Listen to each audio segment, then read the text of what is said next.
এই আনসার সদস্যরা ঢাকা বিশ্ববিদ্যালয় শিক্ষার্থীদেরকে বেদমভাবে পিটাচ্ছে।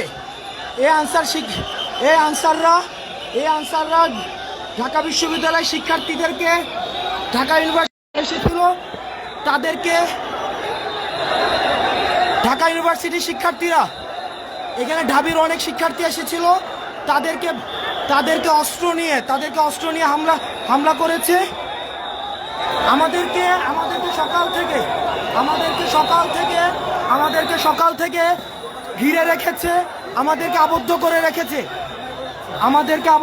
রেখেছে, সকাল থেকে আমাদেরকে ঘিরে রেখেছে। এই যে আনসার সদস্যরা,